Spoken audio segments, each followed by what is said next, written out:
네, 우병우 민정수석 비리 의혹 보도에서 시작이 됐던 이번 사건이 이렇게 점점 더 등장 인물도 많아지고 이렇게 복잡하게 꼬여가고 있습니다. 이번 사안에 대해서 조금만 더 깊이 있게 짚어보도록 하겠습니다.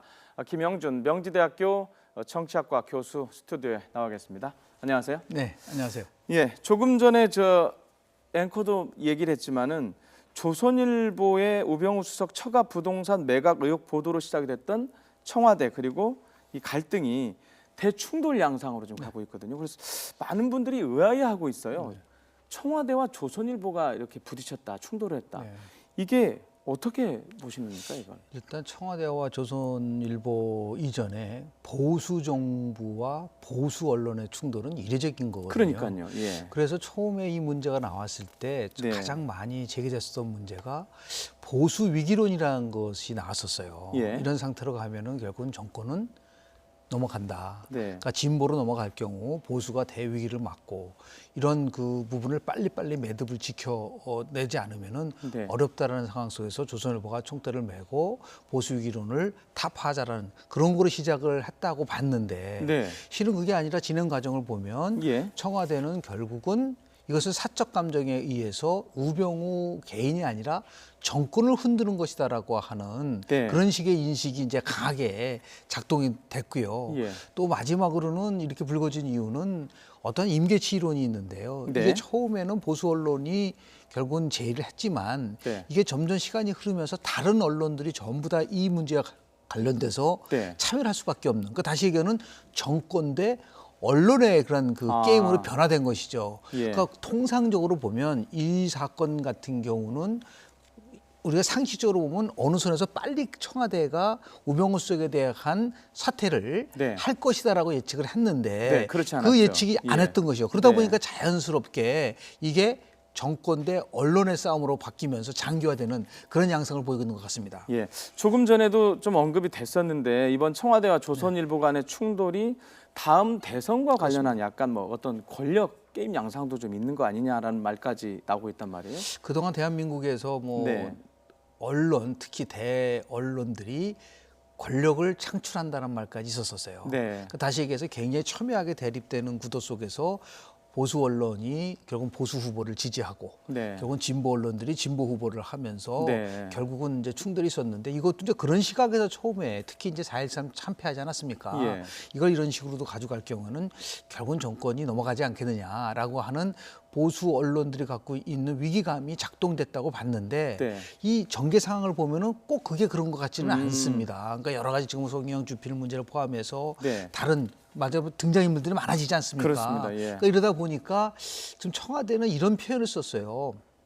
부패 기득권 세력이란 말을 썼단 그것도 말이죠. 여쭤보고 싶었어요. 그거 어떤 의미입니까? 그것은 결국 뭐냐면은 우리 그 조선일보 같은 경우가 굉장히 부패한 기득권 세력이고 이 부패한 기득권 세력이 정권이 요구를 들어주지 않았을 경우에는 네. 자신들의 결국은 그 방어를 하기 위해서라도 네. 결국은 언론에 집중적으로 보도를 한다라고 하는 그런 의혹 제기에 맞서서 결국은 이건 정권을 흔들기라고 이런 충돌이 이루어졌단 말이죠. 그러니까 예. 이거는 한말로 얘기해서 언론과 정권의 이러한 그 대충돌로 벌어진 거는 참 이례적이고 네. 국민들 입장에서 봤을 때는 어떻게 이런 일이 있을 수가 있을까 네. 매듭이 안 되니까 결국은 이 사건들이라는 건 몇 가지 시선들이 있는데요. 예. 이 공정성과 형평성의 문제라는 네. 문제가 나오고요. 네. 또 하나는 이것을 개인의 문제와 조직의 문제를 지금 혼돈이 돼 있어요. 예. 엄밀하게 따지면 우병우 민정수석은 개인적인 문제인데 이것이 마치 정권 전체와 같이 함께 돌아가고 예. 조선일보도 마찬가지로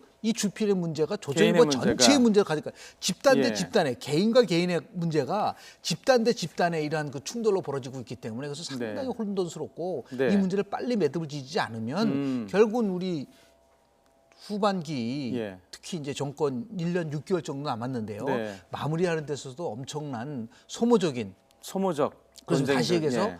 정치로 풀어야 할 걸 정치로 못 풀고 있다. 그러니까 정치 실종에 가져온 참사라고 저는 봅니다. 예, 물론 조선일보와 야당의 주장이긴 하지만 마지막으로 등장한 송희영 전 주필과 관련해서 청와대가 이 관련 내용을 흘리고 있다, 물타기 하고 있다 이렇게 주장을 하고 있는데요.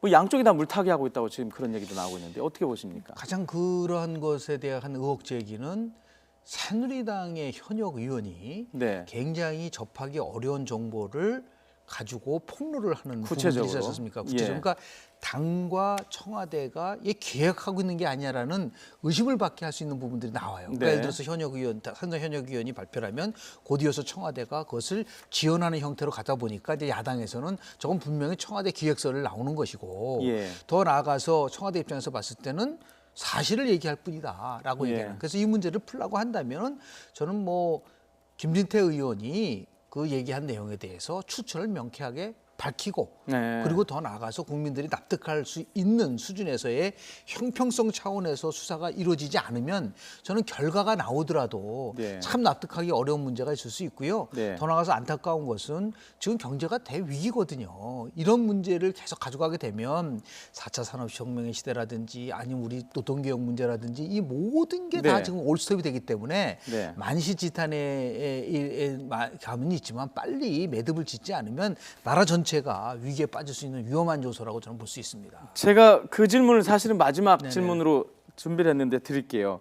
그 지금 청와대와 이제 조선일보의 이 충돌 양상이 지금 확전 양상이란 그렇습니다. 말입니다. 근데 이게 앞으로 계속해서 확전이 더 크게 될 것인지 아니면 조금 전에 말씀하신 것처럼 어떤 그 절충점을 찾아서 풀어야 될 문제인지 뭐 풀어야 된다는 거에 당연히 뭐 기본적으로 말씀하신 것 같은데. 타협이 아니라요. 네. 원칙의 문제죠. 그러니까 지금 가장 원칙, 큰 문제는 예. 원칙은 사라지고 도덕이 무너진 것이죠. 네. 박근혜 정부는 원칙과 신뢰를 가지고 나왔기 때문에 결국은 누가 받더라도 국민들이 받더라도 이 수사 과정이 굉장히 형평성이 있구나, 공정성이 있구나라는 원칙이 지켜질 때 그 예. 결과를 수용할 수 있고 예. 그렇지 않고 편향적이다라는 인식을 주게 되면은 나중에 결과에 대해서도 동의하기가 어렵기 때문에요. 이 문제는 결국은 대통령이 8.15 경축사에서 얘기했었던 부분들이 있지 않습니까? 우리가 네. 너무 우리를 자기 비하하지 말고 긍정 에너지를 가지고 하자 이런 말을 하시는데 이 정치권은 이런 식으로 다른 방향으로 간다는 거는 참 안타까운 일이라고 저는 봅니다. 네. 자, 그 지금까지 청와대와 조선일보의 그 충돌 상황, 우병우 수석과 관련한 비리 의혹에서 시작된 그 사항에 대해서 그 YTN 개건 해설이었죠. 해설위원이신 김영준 명지대 교수님하고 정리를 해봤습니다. 고맙습니다. 네, 고맙습니다.